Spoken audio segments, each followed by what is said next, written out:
The debate which preceded the Keys no confidence vote this week opened up some pretty deep questions on how we are governed. While the debate no doubt made uncomfortable listening for Mr Cannon, ultimately he comfortably survived the vote with 18 members backing him and only 6 against. We'll hear from Tim Glover and Alf Cannon later in the programme, but first I caught up with MHK's Rob Collister, David Ashford, Michelle Hayward and John Wallenberg during the dinner-time break in Tuesday's Keys debate. You spoke quite strongly against the Chief Minister, and yet you're not going to support the motion. No, I think I have to put everything into context here, Phil, because at the end of the day, the failings are not one person. I think there has been failings across the Council of Ministers, some ministers that have now left office and some ministers that remain there. The people of the island want us to actually see some change, and they want the Chief Minister to implement the right level of leadership to bring out the best in his Council of Ministers, exactly what he put in his 2021 manifesto. I hope after today's debate, he will listen to that and implement some changes and actually rebuild some of the confidence that the people of this island desperately need. But surely this debate, if nothing else, is about whether the Chief Minister is actually capable of continuing in the role. Do you think that the Chief Minister is capable of making the change that you're talking about? I hope that the Council of Ministers will listen and actually listen to what people are saying. In respect of the confidence in the Chief Minister, as I mentioned in my speech, I do think my colleague from Aaron Michael does speak with a lot of confidence, and he does represent the people of the Isle of Man very well, both on a local level and on a national level, and I think that is very important. But I think from a Council of Ministers point of view, and that's why I voted against the motion, is because it should be aimed at the Council of Ministers. I think the Council of Ministers need to stop, reflect, listen to what people say, and start to overcome some of the challenges in respect of immigration, our health service, finance, immigration, bus timetables, all of these problems that are ongoing at the moment. We shouldn't be in the chamber debating about one individual. We need to start to move forward. Jane Poole-Wilson has said that in her view, and presumably this will be a view shared by other ministers, this, regardless of what it says, is a vote of confidence or no confidence in the Council of Ministers. And if the Council of Ministers, or if the vote goes against the Chief Minister, then she is going to step down. You've spoken very firmly against the Council of Ministers. You've said that progress isn't sufficient, that this is a Council of Ministers problem. So effectively, you should be supporting the motion, surely. No, I've always been very honest, open and transparent with it, and I think at the end of the day this motion is about an individual person and the vote is non-binding. So we're having all of these debates, this time taken up within our chamber for something that's not even binding. It's not even a statutory motion. So that is where my concern is. If somebody really genuinely feels that there is a serious issue with the Council of Ministers or us collectively, either the people stand themselves in 2026 or we come back next year with a motion, a proper motion, to say that we've give the Council of Ministers sufficient room to improve things. It's not happening. Now is the time for change. You gave a quite an impassioned speech, which perhaps you didn't need to do, but you were very much of the, let's all pull together. It's a collective effort. It's there's an absolute need for us to work collaboratively, which is all well and good. But perhaps there is another side, which is, do you actually think that the Chief Minister is capable of leading us out of the various problems that we're currently facing? And that effectively is what Tim Glover was asking. Well, in our system, Phil, and you were in there for a long time yourself, you'll know that leadership is actually a team effort. It doesn't just fall to the Chief Minister, it falls to the whole Council of Ministers, and that's what my speech was actually saying. If people say they haven't got confidence in this government, it isn't just the Chief Minister, it's the whole Council of Ministers, because that's where the policy's decided, that's where the direction of travel is.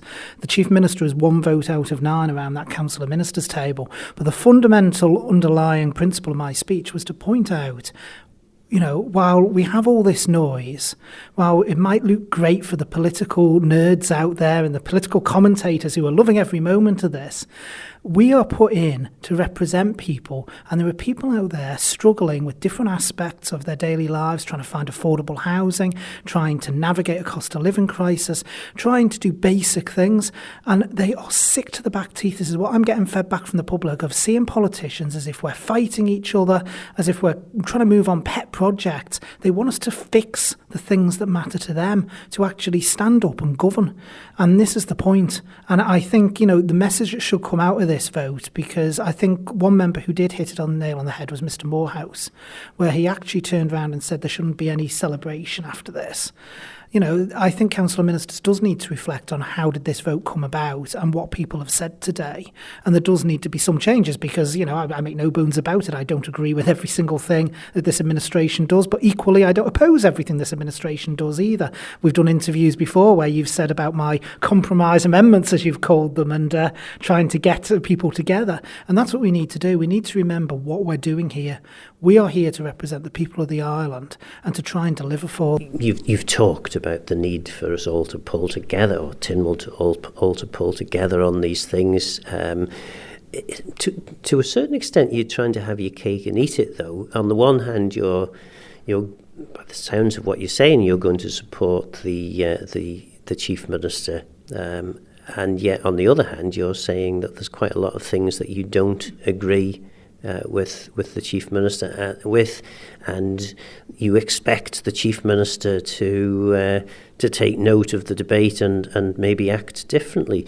I mean, you've got a chance here to deliver a message by way of the vote, but you're choosing or hoping that what words are going to be more effective than deeds. Well, it's not about having your cake and eating it. It's ensuring that the entire cake doesn't get smashed in the process. For me, I think, and I said this in my speech, I think if the motion had come forward maybe a year ago when it was all being mooted, it might have stood some chance of success. But to try and change horses now with 2 years to go without knowing what's going to replace it, to my mind, is absolute lunacy. I know Mr. Thomas has offered to get on his white steed and ride to our rescue, but we still don't know what will actually fundamentally be different, because the challenges are all going to still be the same. It's going to be the same fiscal envelopes. It's going to be the same challenges. What actually, other than personality, is actually going to be different? And to be frank, you need more than a change in personality if you're actually going to affect change on the ground. So I think with 2 years to go, to throw all the cards in the air and hope they land in a bit of a better place, fingers crossed, is just fallacy. I think we're living a fairy tale if we think that's going to change anything. Mr. Wannenberg talked about members needing to step up to the plate if they chose to vote in favour of the motion to effectively to have no confidence in the Chief Minister. Laurie Hooper, on the other hand, turned John Wannenberg and your words a little bit on their head and said, OK then, it's 2 weeks now since he resigned as Health Minister.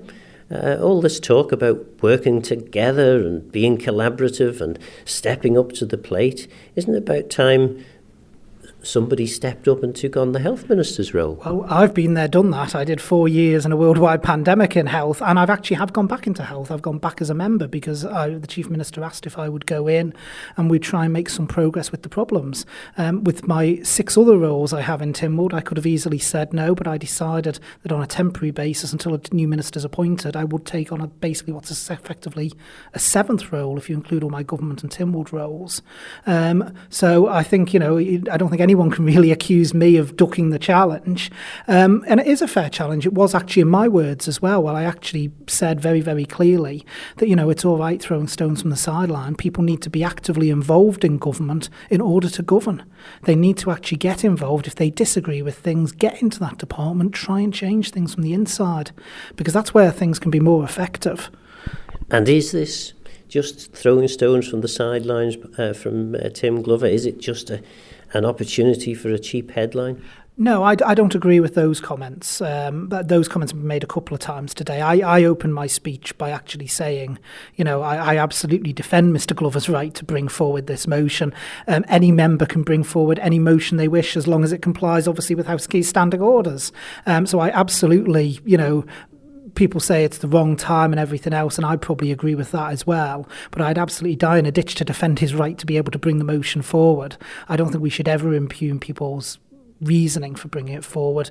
And like I say, I think actually it is opportune because, there's been this pantomime for a year now of, is there going to be a confidence motion? Oh, no, there isn't. Oh, yes, there is. And I think it puts an end to that. Today, the House of Keys has an opportunity to say one way or the other. And whichever way the die falls, then basically we now then need to get on with the job that people put us here to do, which is govern our Ireland and try and make people's lives better.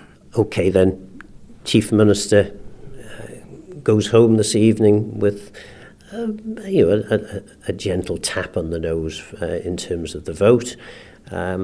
What are the lessons that you hope that the Chief Minister is going to learn from this whole exercise? I think the lessons that the Chief Minister hopefully will take from this is something I've been saying for a while, which is that government communication, both with the public and members, isn't always the best. But also, and I said it again today, I said this in Tynwald this month, I said it today, is we need to start having honest conversations with the public. We need to start treating the public like adults and explaining that, you can't have everything, what the cost envelopes are, what we can really deliver. Because I said today, the biggest problem we have is we are a low-tax jurisdiction while demanding high-quality public services. The two don't match up. We have to have those honest conversations with the public and say, well, if you want to remain a low tax jurisdiction, if you want to have the advantages of this is the compromise on the other side and what the implications are. And we need to be honest with ourselves in the House of Keys as well. We can all come up with spending plans and things we want to see done, but we also need to be honest about where the money's coming from. Talking to Michelle Hayward, and whilst you were indicating that you probably won't support the motion, you did have some fairly strong comments to make about the Chief Minister and his leadership style, and a kind of a could do better, see me after the lesson type of approach. It's funny you say that. So in when I examine people for scuba diving, we have a fail, a pass or a merit, and there's something that sits between a fail and a pass, which is known as a pass with bollocking. And it essentially is okay, I'm going to support you, but you are going to be told some home truths, and I think that's the tack that I've taken today. Deeply disappointed by his behaviour in Tynwald a couple of weeks ago. It's just not fitting of his status and how we expect him to behave. And I think the personal attacks that he made against Mr Hooper and the hypocritical nature of standing there on a Wednesday morning and saying, well, Mr Hooper couldn't be bothered to be here, and then the following day Mr Cannon himself wasn't actually in Tynwald, even though we were sitting because he was off meeting Princess Anne. So, I think there was a clear loss of leadership at that point. A number of members have said that we're probably not going to support the motion, but we do hope that the Chief Minister sits up and listens to the debate. Why would the Chief Minister sit up and listen to the debate if you all then decide to vote against the no confidence motion? I think he's found it difficult, as we've heard, finding a new health minister. There have been difficulties in recruiting departmental members to serve as well. And there is a little group of backbenchers that just don't seem to be playing any active role in government. And I don't think he has many options. He has to learn that, just as we accept that there has to be a consensus on view on the way we go, and you might not like all of the island plan, but you end up supporting it because you like most of it, and you'll live with the things that you're uncomfortable with. He's got to learn that as well, and just because he's got his fixation on where he's heading, it doesn't mean that he has to ignore people or isolate people. And I hope he will be listening today, because I think he should take it as a kind of a warning shot across the bows, really. And what, if you had one thing that you would change about the Chief Minister, what would that one thing be? I think I'd urge him to speak with members more. There's a definite thing of, on the members' floor, we never see. We see some of the ministers on quite a regular basis. We never see the Chief Minister down there. He doesn't come down and have a chat, and I appreciate it's very busy and probably doesn't have time for us, but I think if he built better relationships with Tynwald members, and if he was sort of more readily there for us to be able to talk to, that probably we'd be able to provide sort of guidance and counsel as we were going through. But I don't think he ever chooses to do that. He never see him, really. You are known for your short and pithy speeches, and you don't tend to hold back. You think that people voting against the Chief Minister, voting in favour of the no confidence vote, really should be ready to step up and take over? Well, I think every politician, once they're elected, should be ready to step up. There should be no passengers. We've all got a hard job to do. And whatever it is, whether it's on the boards or whether it's in the departments or whether it becomes a minister, these things need to be done by elected politicians. We can't afford to have people who choose not to do anything. Are you completely content with the way in which Council of Ministers is conducting its business? Do you think the Chief Minister is doing a brilliant job? No, and I've never said that, for the record. There's room for improvement, but there's room for improvement from everybody, including me. We've got to be cognizant of the fact that this is a live, working world we're in. Things change from day to day, and we've got to change with that. And if we don't, I mean, you've only got to look at the health service, back in 48 when it was formed, it's a very different beast to what it is today. Things have changed, and we've got to change with it, otherwise we die. What would you hope? Because a lot of members who've said that they aren't going to vote in favour of the no confidence vote have then gone on to say, but we do hope that the Chief Minister doesn't see this as a victory, and that in fact he listens carefully to what's been said and takes note. What sort of things do you think the Chief Minister needs to take note of? Look, he possibly needs to listen more widely than what he does. Do I think he's doing a bad job? I think he's doing a very difficult job under extremely difficult circumstances. I mean, I think we've had everything come through the last 3 years, including a no confidence vote, from energy crisis to wars to inflation to everything that's come through. And we're picking up pieces from the promenade and from the Liverpool landing stage. It's just been, it feels like firefighting every week. And all the meantime, we've got to keep on delivering to the people. And they rightly expect us to get on with the job. They rightly expect a functioning health service. They rightly expect to feel safe in their homes. But all these things take a lot of money, they take a lot of time, and they take a lot of people working together. And sometimes not all of us work together as we should. I think the Chief Minister, where it comes into it, if he builds relationships better than what he has before, I think his job will probably be easier, to be honest with you. I'm guessing sacking ministers is probably not a good way to build relationships. Well, you're possibly asking the wrong person there. That was Rob Collister, David Ashford, Michelle Haywood, and finally John Wannenberg. Next up, Tim Glover. It would appear that you have succeeded in boosting the vote for the Chief Minister. Was that your intention? No, it wasn't, and I mean that's just looking at damn lies and statistics, really, isn't it? I think the Chief Minister got quite a lot of shots across his bow. It wasn't a question of who he was against and who you wanted to vote for in a straight contest. This was just, do you want the Chief Minister to remain or do you want him to go? So you can read that differently. I think the important thing, we had the debate. That was really, really crucial because this has been building on the backbenches for some time. It's been stirring around in the public as well.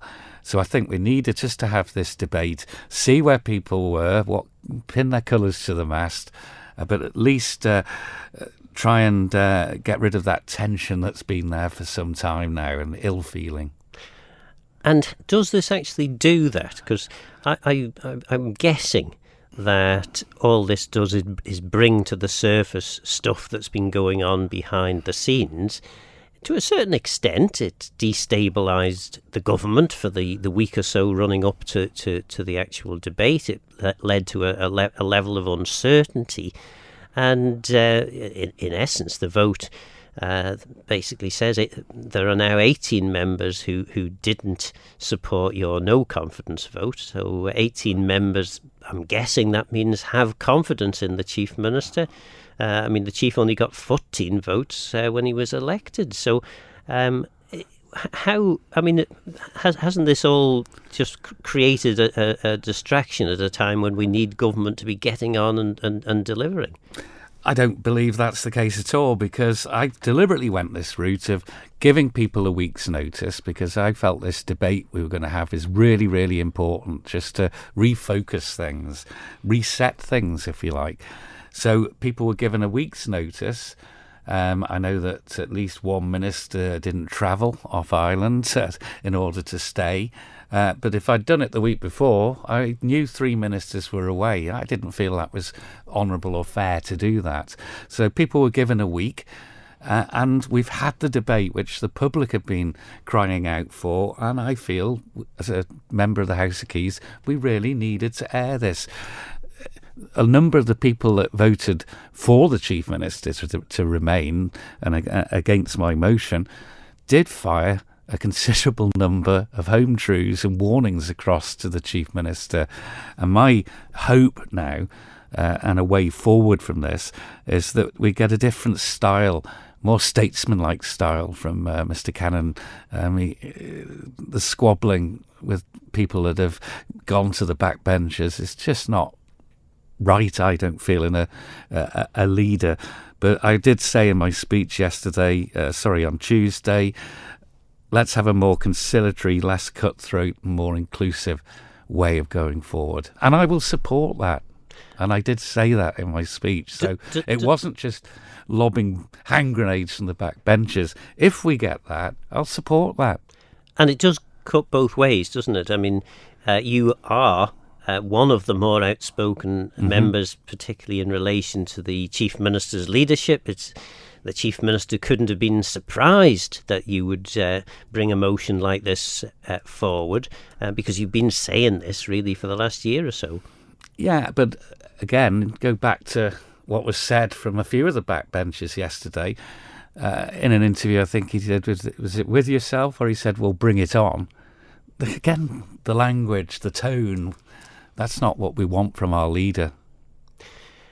Do you have any sympathy for the Chief Minister? I mean, it's not the easiest of roles. Absolutely. There's been plenty of hurdles put in the path of the Council of Ministers over the course of the last 3 years. Do you understand the difficulties the Chief Minister might be facing? 100%. And if you break down what happened in Keys this past week, the two people that got the biggest kicking were myself for bringing the motion, which I expected. I was ready for that kicking, and the Chief Minister. So we've both got to be big enough to accept that and continue a relationship on a more convivial, I hope, way forward now. So are you expecting a phone call from the Chief Minister that maybe one of the ministerial roles may be offered, or... No, I don't think I'll get offered a ministerial role. That would be, I think, taking things far too far from the Chief Minister. But I'm certainly prepared to work in the departments and get my hands dirty now. Okay, one of the I suppose the outcomes of the debate that some commentators have found quite alarming was a general view that it didn't seem to matter too much who was leading the government, because we have a collective system, and the collective view was the one that was going to prevail anyway. So it didn't really seem to matter who was in charge, who was Chief Minister, who were the ministers, because we'd get similar outcomes. Is that really the case? I don't think so. I think you'd get different styles with different people who would be potential chief ministers, and this debate was as much about the direction of travel we're on, but it was also about the style of leadership, and that's why I wanted to bring the debate forward. And I wanted people to really make their own minds up. I only did one interview, so that poor Mr. Wannenberg, who'd obviously done a pre-prepared script, was way off the mark in that I was just after cheap publicity. I wasn't. I didn't seek a seconder. That evolved naturally. I didn't lobby members. I was there if they wanted to talk, and a few did. So it was just to get the debate. We had to get rid of that build-up and the tension that there's been both within Keys but also out in the public there. At least the public have now got what they've been. There's been a real groundswell calling for something like this. One off-record comment that I received, and I won't mention who said this, but it was said from one of the members, the vote would have been more successful had it been taken a year ago, when actually a lot of this trouble started to surface, with more ministers getting sacked and some members at least starting to feel disgruntled with the way with the direction of travel of the Alabama government, and particularly therefore the Chief Minister. Why has it taken a year to reach this point? That's the golden question. I don't know. It's been talked about, but I think it, for me, just reached a climax now. It would have been better, you're right, a year ago. But somebody had to be prepared to bring it forward, and I decided, well, I'm going to do that. And that's not easy to do. You know, I've had a hard week, you know, I haven't been sleeping properly, food appetite went, you know, it's not an easy thing to do this. But somebody had to bring it forward. And we've had the debate now. But a year ago, you're right, I think it probably needed to come then. And of course, one thing that I certainly know, having been both the attacker and the attacked at various times in my parliamentary career, despite everyone saying, of course, this is not personal, it does feel quite personal. It feels personal. I'm guessing that the Chief Minister will have found it very difficult to sit there and listen to all these comments. And also for the person putting forward the motion, it's not like a party political system where whoever the party political spokesman is knows they have the full backing of the party behind them, and in opposition or in government situations in parliaments around the world, you tend to have a lot of people behind you backing what you're doing. It's quite a lonely role in our system if you choose to take these big motions forward. Absolutely. It was very isolating. I didn't really want to be out in public, you know. It does affect you mentally, and it did affect me in quite some way. And I have enormous sympathy for people. I mean, Minister Barber made reference to bringing back feelings she had when first becoming a minister. We had Sarah Maltby pointing out that the Chief Minister had been just staring at the floor, it seemed, throughout the debate, and appealing for at least some words of apology from him. So it wasn't easy for anybody, but I just think the biggest thing we needed from this week was to have the debate, have that discussion, clear the air, and now move forward. And hopefully a bit of a reset. And how does that happen? I mean, ultimately, what would you have hoped to have achieved had the vote gone in your favour, and actually, you had succeeded in a vote of no confidence? What would you have hoped the outcome of that might have been? I would have wanted a Chief Minister who is much more prepared to listen and engage. And there was stuff said yesterday that I totally disagree with. That stability was the fundamental core thing we needed. Well, we've had these votes of no confidence in Jersey and Guernsey in the last few years. The sky hasn't fallen in there, has it? So I felt really disappointed with the ministers. Really disappointed. It was project fear. It was bullying. I'm not prepared to work for anybody else. It was arrogant. So I really thought that was pretty low from the ministers. Understandable, yes, but really that was childish in some ways. And I did not agree with that stance. That it was arrogant. I'm only going to work for Mr. Cannon. What they should have been doing was praising the Chief Minister, what he's like to work with, how they get on with him, how he engages with them, how he makes them feel a valued member of the team. We didn't get that. We did not get that. And why do you think we didn't get that? Not for me to say. Ask the ministers, but it was very, very noticeable, I thought, that. One of the things that has come out of the interviews that I have done subsequent to this debate, and it's quite a shocking thing, really, I think, is, I asked, what are the things, what's the fundamental lesson that you hope the Chief Minister will learn from this? And the overwhelming response was, he needs to come and talk to us, he needs to listen, he needs to engage with us. That does seem quite surprising. I mean, yeah, there have been difficulties, there have been lots of issues that the Isle of Man government has had to face, but surely to goodness, when you rely on the votes of your colleagues in the House of Keys, you need to be engaged with them. Does the Chief Minister not do that? I don't feel he does it enough, no. What I want to come out of this is the direction of travel altering. I'm getting the impression, just with the softening of language around population growth, that it could well be. Because my argument is we've got to get what is here right, look after the people that are here, get things right here first, and people will naturally want to come, particularly as we've got a Labour government across in the UK at the moment. So there's stuff lacking, like costed policies. We haven't really got that. We've got the Island Plan, but it's not costed. We haven't built social housing. There is a need to build more social housing, but we're still working our way through a huge, big report. My feeling is that we've just, in the first 3 years, drowned in consultations rather than actions. And I get they want to do some consultation, but the amount of consultation we've done has been huge. I wish the Chief Minister well in his investigations into Manx care and how that's funded. That's a crucial piece of work.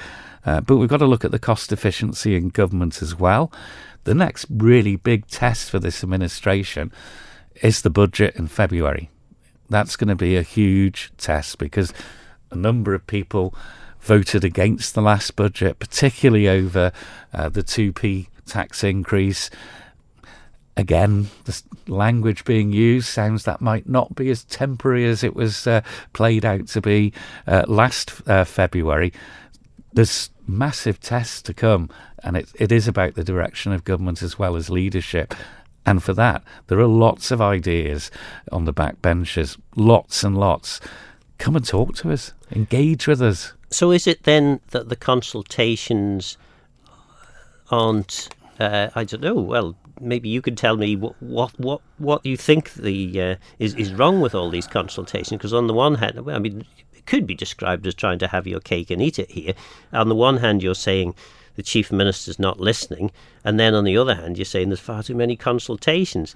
So what's going wrong there? Getting there? experts in, and sometimes out of those consultations, we're not listening to the experts either, so they're not listening full stop.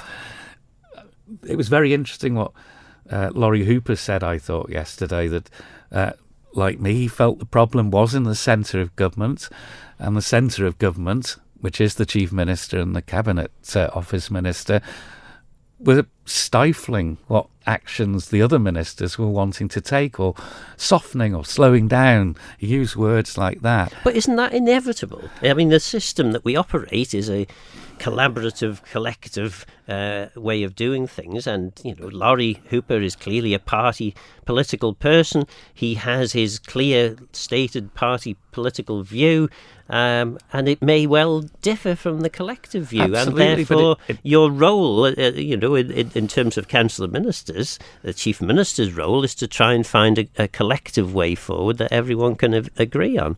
But from what Mr. Hooper was saying, it was a stifling role at the moment, and that, we do need actions. There is that perception out in the public. Well, what on earth's been achieved so far by this administration?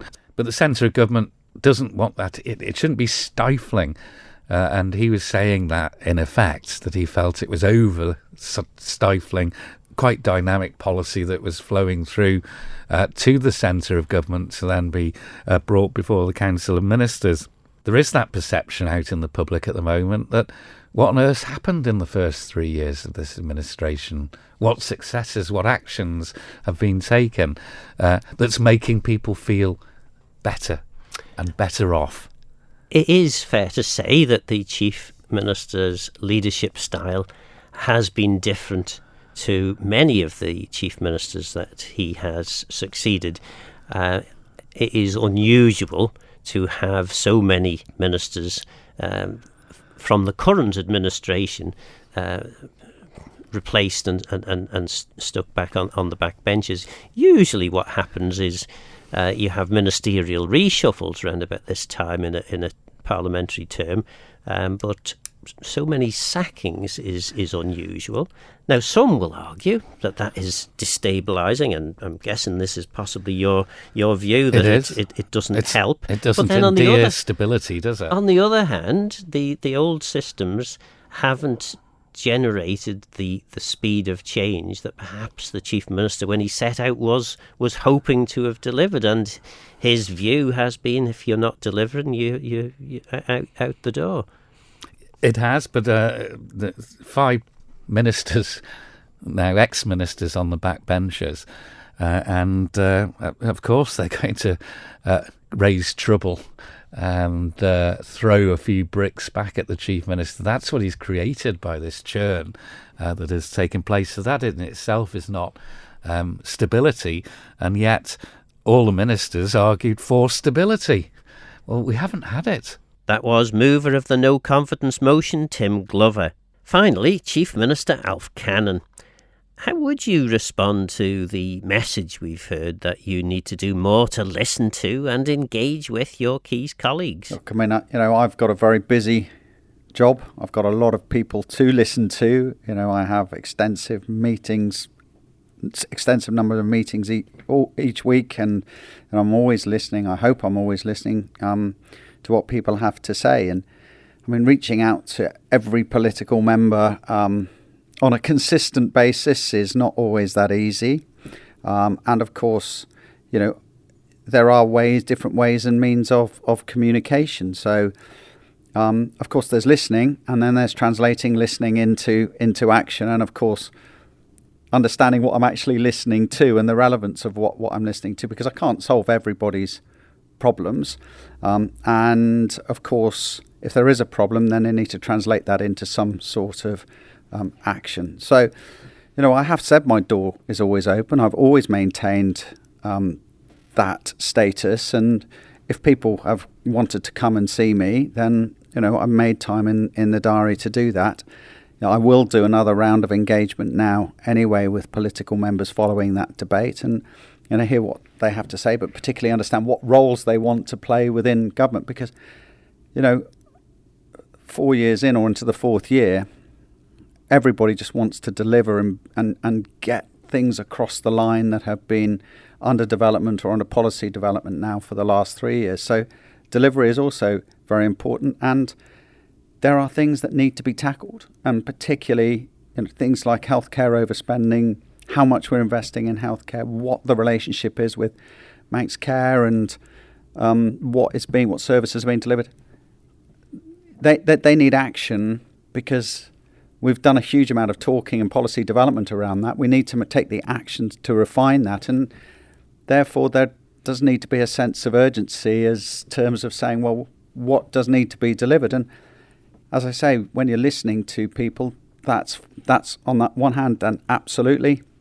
Then you have to ask yourself the question, well, can you actually do anything about that? Or is the problem they've got actually in direct conflict with the government policy or the island plan or the way that we're moving forward? But listen, I have to accept that, and as I said during that speech, I put in 110% effort all the time, and I know that there are going to be shortcomings, and I'm not a perfect character. And sometimes in my strive to see things happen and to try and push people over the finish line, if you like, there may be 1 or 2 times when, possibly like everybody else, I could do with stepping back a bit and doing some listening. So, look, I'll take the debate in the positive sense in terms of picking up on where there was constructive points being made. There was some constructive points being made around policy and direction of travel. And of course, we'll be reflecting on that. And some of that, I hope, will be taken on board by the Council of Ministers, and we'll see that in the next reiteration of the Island Plan.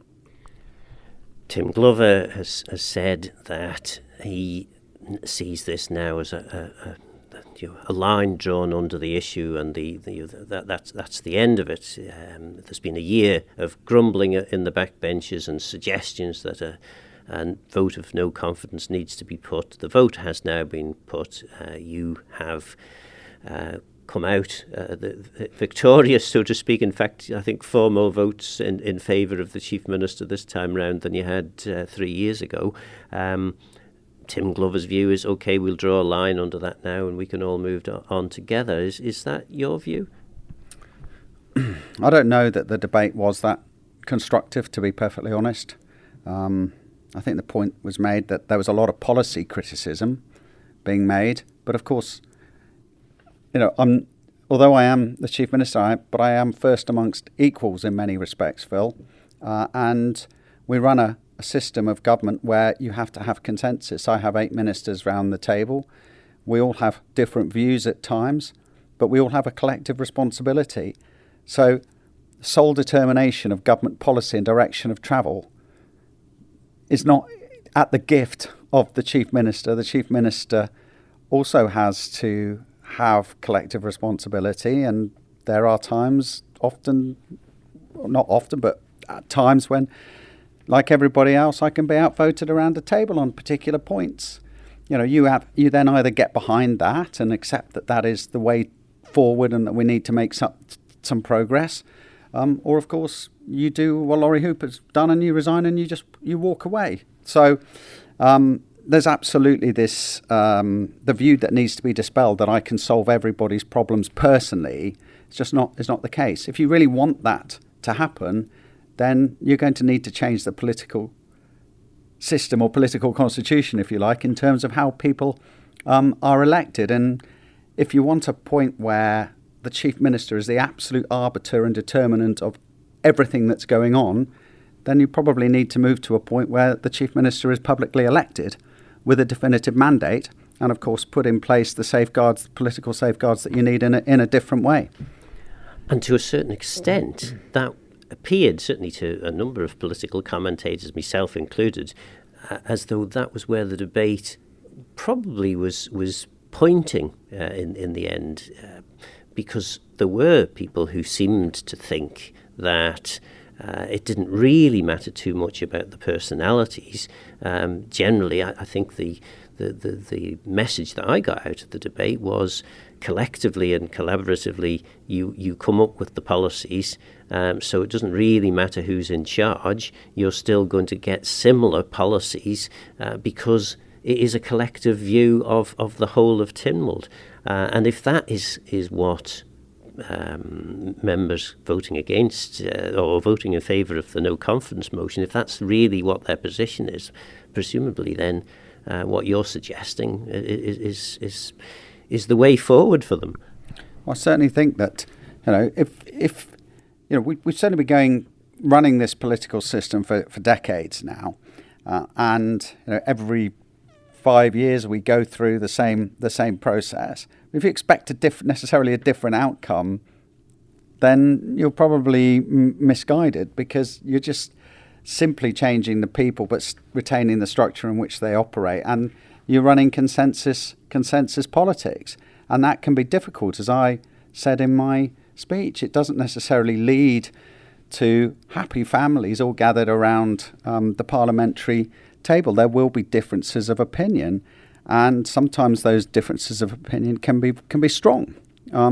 But we should play the policy, and we should play the work stream rather than tackling necessarily the individual per se. And that's why I think struggling to understand what the purpose of that particular motion was, and what it was actually, more importantly, what it was actually going to achieve. Because if it's the policies that are wrong, and they can't support that, and can't support the way that the government is tackling the issues of the day, then it's about the Council of Ministers and the whole direction of travel that needs to be undone.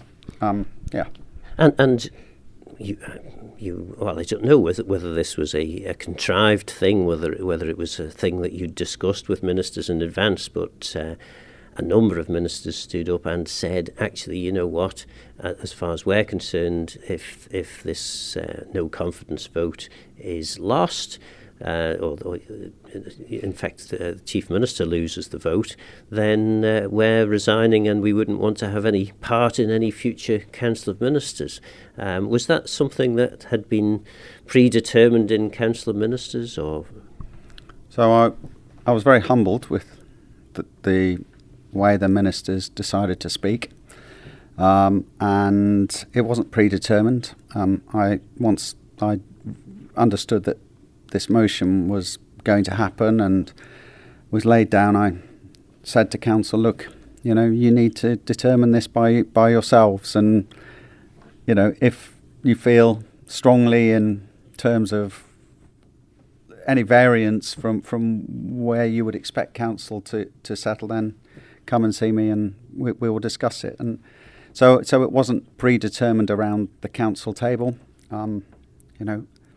I felt it was entirely right that I let council make its own mind up in terms of how they were going to approach this. And as I said, I was both humbled but also, very pleased that there was this absolute sense of unity, because it is difficult, Phil. We are working in extremely difficult times and circumstances with huge amounts of pressures to deliver the very best outcomes that we all want for our society.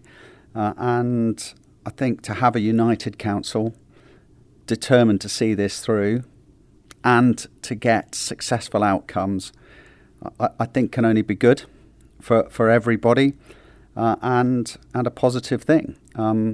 Whether everybody agrees with absolutely everything that's being done is probably another matter. Whether we can, as a council, determine and reflect that there's some bits and pieces that are being undertaken within the island plan that we should reflect on and alter and change. Of course, we will, reflect on that. But it's great news, I think, from a stability perspective, from a sense of purpose perspective, that we have got now this position. And as I said, I was humbled, not just from council, but council's contributions were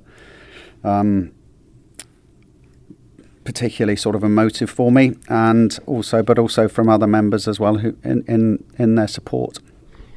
And of course, that's the other side to this. I mean, I know from both sides, having been attacked and been the attacker at different times in my Tynwald career, it is a very difficult thing. It's very difficult listening to people saying things about you, some of which you may not agree, in fact, plenty of which you may not agree with. It takes quite a personal toll when something like this comes at you. I mean, has that been the case for you?